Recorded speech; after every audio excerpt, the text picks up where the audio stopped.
All right, now we're looking at sex and gender. Now this is often a really challenging chapter for a number of different reasons, but we're going to look at sex, which is the biological dimension, and we're going to look at gender, which is a cultural dimension. They're not the same thing. Sex and gender are two separate concepts, and they often get interchanged, and they're not. Sex stays rather constant, gender is fluid. Not all countries have the same description and the same understanding of what gender is and what it stands for and how it represents men and women. So we're going to look at that. We're also going to consider gender stratification from a historical perspective. And we're going to look historically to contemporary. And it's just going to be a quick overview of looking at humans is probably better, over the last, 30,000 years, and how gender stratification became a part of the human structure in human society. We're also going to look at gender and gender socialization. So how is it that we learn to be masculine and feminine by society standards in different societies? And then we're going to look at contemporary gender inequality. This becomes a very difficult chapter because oftentimes there's a clear distinction within a class that men typically don't recognize gender inequality and women typically do.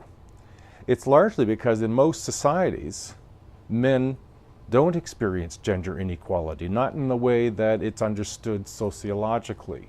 Now, what we're going to look at is looking at the issue of gender inequality within this class. Now, also what I want you to do is to consider outside of Canada. Gender inequality exists everywhere. It's just not a North American phenomenon. So some questions to consider. What effect does gender inequality have on men and women? Is it the same? Is it different? How is it different? What do a society's resources and the economic structure do to influence gender stratification? How is it that government contributes?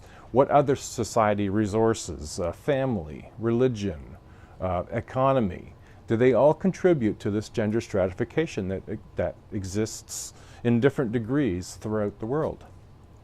What are the primary agents of socialization? So how do we learn, how to be masculine and how to be feminine in any given society if we are a part of a society that exists with only two genders? There are societies with more. Because remember, it's socially constructed. It's not based on biology. And so then lastly, how does the contemporary workplace reflect gender stratification? We'll look at wages, distribution of who works where and under what circumstances. All right? So this is a fun chapter. It's also an interesting one because even though we all fit into a gender category and we accept these gender categories without much thought, we're going to think about it today. All right, let's get at it. As mentioned earlier, now we're looking at sex and gender, and we're going to look at the first dimension of this, which would be sex. Now, when we talk about this, we mean it in terms of the biological dimension.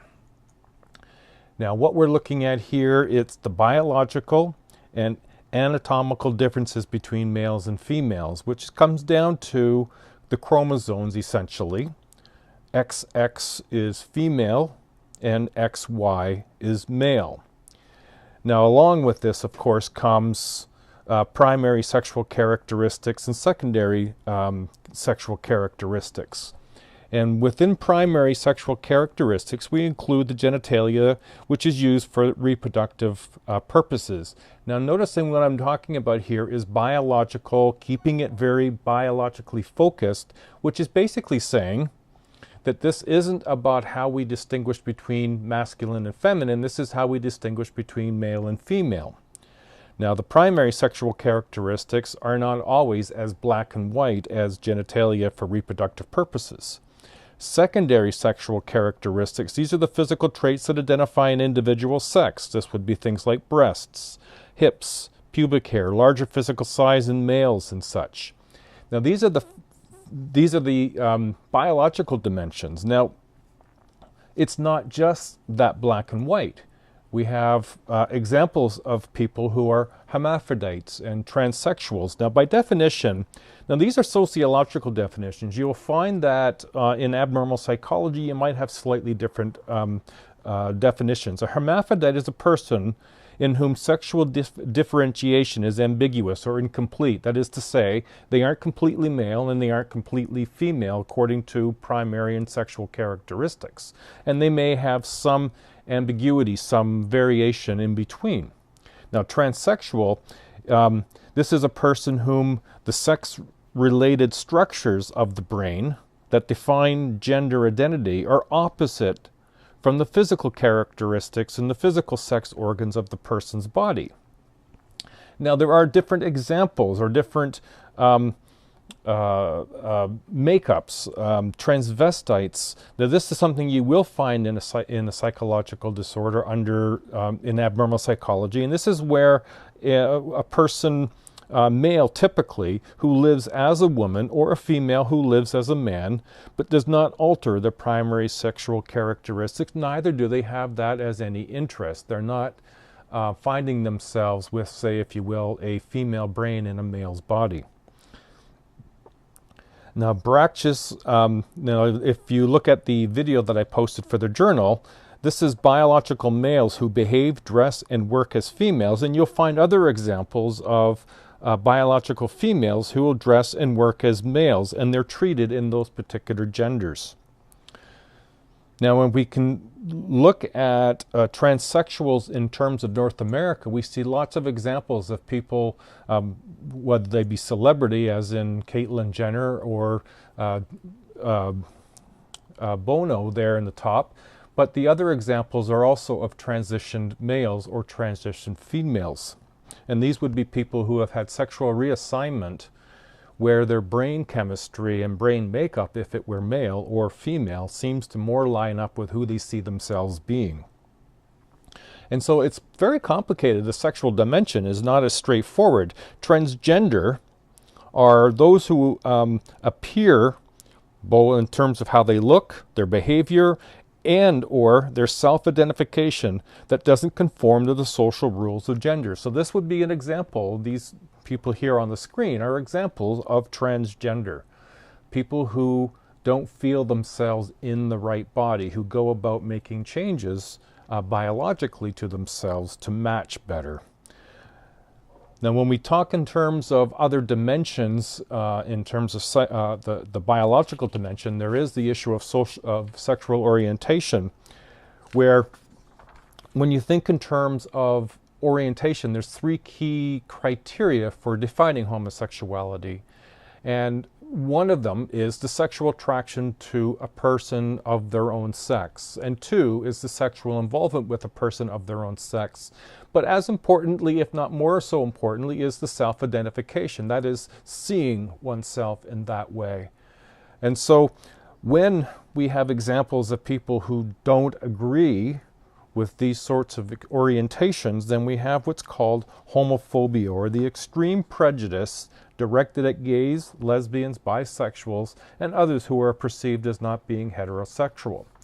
Now, what's important to recognize, and we'll touch on this in the next slide, is that sex is biological in its dimension. When we look at the next dimension, we're looking at cultural dimension, gender. In cultural dimension, what is meant by this is that gender is culturally and socially constructed. There's a difference between males and females that are found in the meanings, beliefs, and the practices associated with femininity and masculinity. And because cultures around the world don't see masculinity and femininity in precisely the same way, therefore they define things according to the way that they see masculinity and femininity within their culture. Now, there are some special terms. When we think in terms of cultural and genetic, about gender role, you were looking at things that could fit within what is the attitude, the behaviors, and the activities that are socially defined as appropriate for each sex and are learned through a process, a socialization process. So you're seeing a list of masculine and feminine stereotypes. Now, for some people, this would start to represent some of the gender roles that we are taught both in our family, within our peers, within schools, within religion, within society, that this is what it is to be female and this is what it is to be masculine and male. Now, these can change over time, and gender identity is what is a person's perception of themselves as female or male. So related to gender identity is body consciousness, about how a person perceives and feels about his or her body. It includes an awareness of social conditions in society, and it contributes to one's own self-knowledge. Now, gender institutions are where gender is one of the ways in which social life is organized into sectors in society, and then there is what we would describe as gender belief systems, and these include all the ideas regarding masculine and feminine attributes that are held to be valid in a society. And these do change over time. If you look at homosexuality as an example, that used to be viewed, or those people who fall within those orientations used to be viewed as having a medical condition. Now, of course, today it's nothing in that genre at all. In fact, it's much more accepted, at least in Canada and in some parts of the United States and other parts of the world. Now, when we think, again, about sex and gender, one of the things that jumps up at us is what's known as sexism. And this is the subordination of one sex, usually the female sex, based on the assumption of superiority by another sex. Now, this is an important point to be bringing out, because when we talk about superiority, it's like looking at the discussion about minority and majority. That the superiority of the majority group seems to have power over the minority. And yet, when you look at the differences between men and women, that difference genetically is so minute. It's extremely small. Less than 1% of the genetic material makes what is a woman, and makes what is a man. And yet it makes such a big difference in the way we do see each other, but it's socially constructed about who has what authority and what power over what gender. And so sexism is this subordination of one on the assumption, and it's important to recognize that it's an assumption of superiority. Now, what gets involved here, of course, is typically negative attitudes towards women, stereotypical belief that reinforce, complement, or even justify prejudice and discrimination. Interwoven in sexism are terms that we call, the bottom left says, father knows best. This is based on a system that's known as patriarchy, a hierarchical system of social organization in which a culture, politically and economically, structures are all controlled by men. And if you look at businesses, you look at politics and leadership, you'll find predominantly men. The household is still considered by many of society that it's a male-dominated system, the family. The father is the head of the household, makes the money, earns the wages, makes the decisions. Now, that's not necessarily straight across the board the way it is, but it does lend itself to say that these are also fluid. So things do change over time.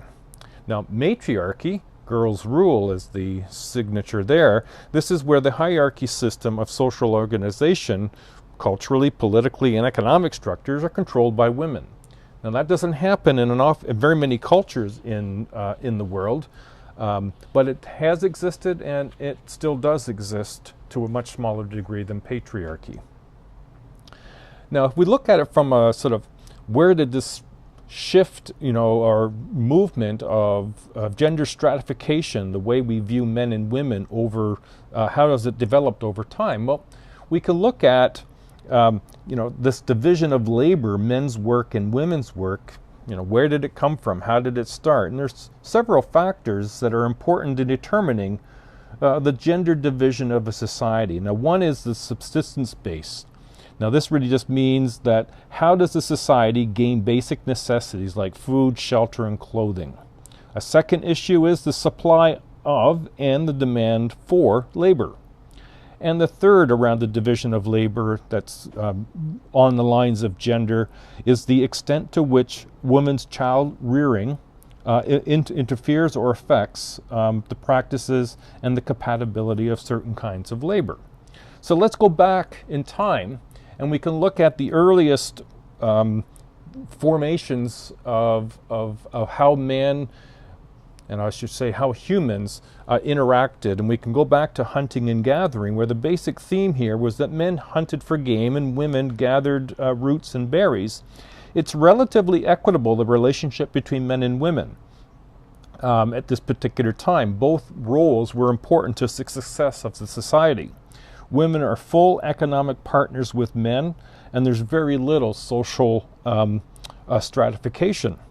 Now, if we move into the earlier the times following hunting and gathering, we entered into the horticultural period. Horticultural people were able to grow their own food, and women's economic contributions were compatible with childcare was vital. It's fairly high degree of gender equality existing because neither sex controls the food supply. When we started to move towards pastoral, this is the domestication of animals to provide food. Herding is done primarily by men. Women contribute relatively to the subsistence production of foods in such societies. They do a lot of the growing, and women, their primary value is their ability to bear children. And we start to see this distinction between men and women and what they provide to the overall benefit of a society. The third sort of period of time, if you will, is an agrarian, which is about 8,000 to 10,000 years ago, and we still see examples of each of these sort of societies in today's world. This is where gender inequality and male dominance became more institutionalized, if you will. The economy is agriculturally based, where its strength, and men being the stronger, were involved in the food production. Women were seen as more the caregivers and looking after and raising and having children. When we move from agrarian into the more industrial period, society which factories or mechanized production has replaced agriculture as the major economic base. As societies industrialized, the status of women declined further. The division of labor between men and women became more distinct. A cult of domesticity, or a cult of the true woman, was established around these periods, where women were natural keepers of the domestic sphere. The effect of this was the economic and political subordination of women. Now, this is all emerging around the 1700s, when the advent of the plow and the steam engine started to emerge, and the mechanization of more and more of what we see today of industrialization, factories and such. And then lastly is what's known as the post-industrial, ones in which technology supports a service. The information-based economy, it's also known as. Formal education is essential, and this will change the gender division of labor. Or you could ask that question, is that going to change the division of labor? And in some respects, yes. More women have access to power via education. In fact, in today's world, more women attend post-secondary than do men. And in fact, more women are entering into what's known as STEM, science, technology, or engineering and mathematics, at a higher rate than do men. You could also say no, it doesn't help, because higher power is still in the hands of men. The effects on the family, well, we have dual earner families, which is becoming the norm, with about 80% of adult women in the workforce caring for children and a partner, and aging parents, as well as meeting with the demands of work, places strain in women's lives, issues of female-headed household, double burdened with income and paid responsibilities. It's arguable as to whether or not women are getting a more balanced representation and more balanced responsibilities and authority within society. Now, we can take this further and sort of look at, well, if these existing separations between men and women do exist, how does this get perpetuated? Can't just be in the division of labor. There must be some other agents at play. And so then we can start looking at some of the cultural dimensions, and in particular, we can look at socialization. And we can start with gender socialization by parents. Boys and girls are seen differently. Children, well, their clothing, their toys reflect this. Boys are encouraged not to participate in girls' games. Chores in the home vary for girls as it does for boys. Girls tend to be caring for siblings and domestic responsibilities, and boys tend to be engaged in computer games and work outside.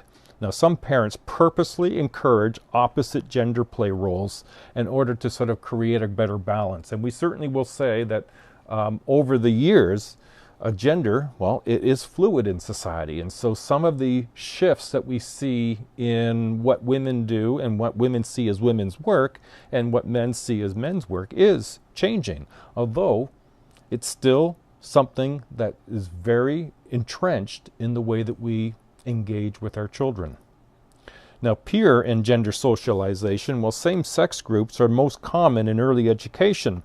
Children are more accepted by peers if they conform to gender stereotypes. In adolescence, peers become even stronger. Male bonding is to encourage male identity. The evidence for gender bullying in school really does exist based on whether or not you meet or don't meet certain expectations and conform. You can also look at the schools, teachers, schools, and gender socialization, that during the early years of education, a teacher is very powerful. Evidence for unintentional gender bias occurs. Well, gender bias such as showing favoritism towards one gender over another. Some of the examples include teachers will tend to devote more time and effort and attention to boys rather than girls. And this might be in part due to behavioral issues, but nonetheless, the amount of time spent with boys is greater than that of girls. The effect of this not only is it affecting learning, but it's affecting self-esteem and the frequency setting for sexual harassment. Yet there are more women in undergraduate education than men. Specialization in professions, we got more and more women than men that have degrees now. Now, a huge area for gender socialization is still mass media, movies, music videos, all sorts of things, including magazines. Media is a powerful source of gender stereotyping. Now, you're seeing two examples here. This is women's health and men's health, and both of them are looking at how important abs are, but look at how differently they're dressed. Look at some of the other topics. Rock her socks off. It's about men and the roles that they can have with women and having their way with women. And if you look at she wants to send you sexy selfies, well, look at what's in the women's. It's about looking nice. It's about looking great. It's about making yourself look good, maybe for yourself, but also for men.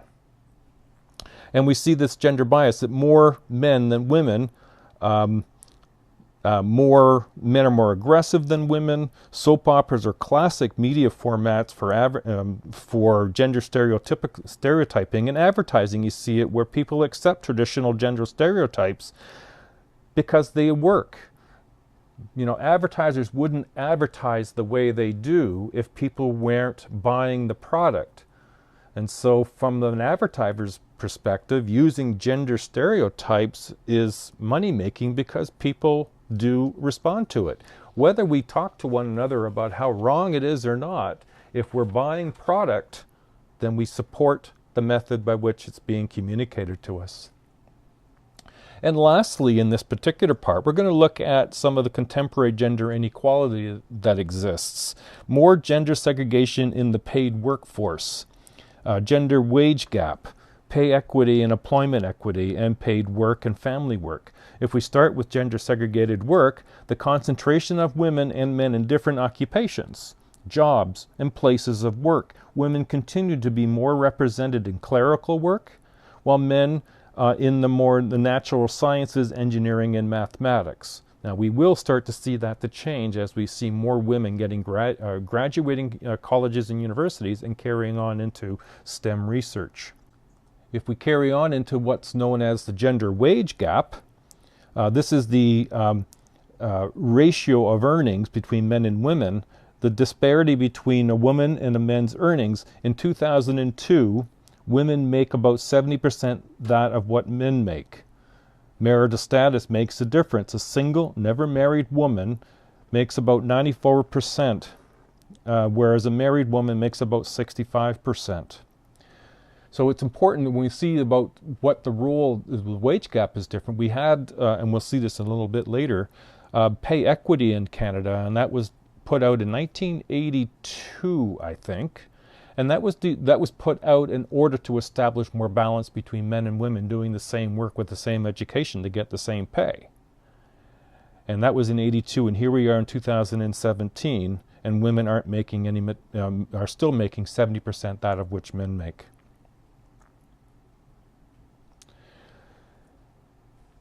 We can also look at pay equity and employment equity. Pay equity is a comparable worth. This reflects the belief that wages ought to reflect the worth of the job, not the gender or race of the worker.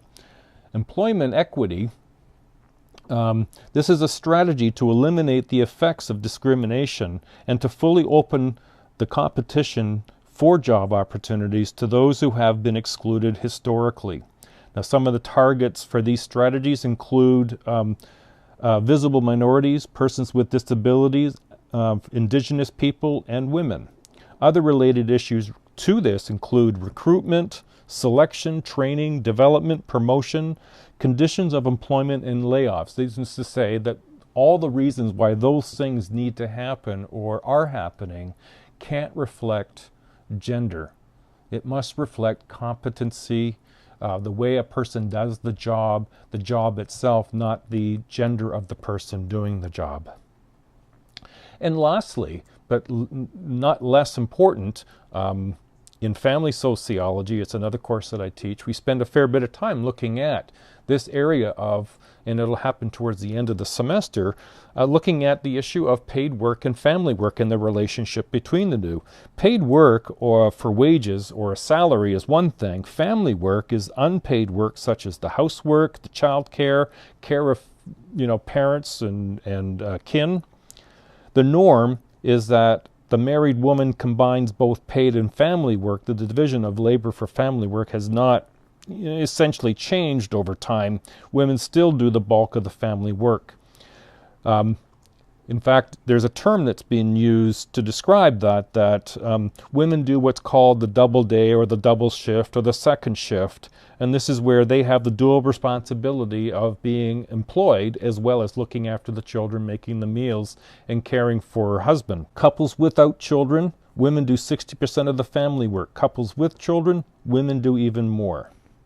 And then you add to this other factor, something that's been emerging over the last 20 years, is what's known as the family, a sandwich generation. And this is where families, middle-aged families, have their own children that they're raising, but they also have parents who are living longer to be looking after. And so it's known as the sandwich generation. They're caught between the needs of their own young children and their elderly parents. And a lot of this responsibility also falls on the women's shoulders. Now, this has been an introduction to sex and gender, and like I've said in previous, and I will continue to say throughout this semester, this is not universal to being that this is the only way that it's been seen, that all this gender differences occurs only in North America. This happens all over the world, but it's different all over the world. And so, this brings to the end the part 1. Part 2 will begin, and you'll find we'll look at theories most notably and the future of where some of this research into gender and sex is going. All right, let's carry on. Keep up the good work.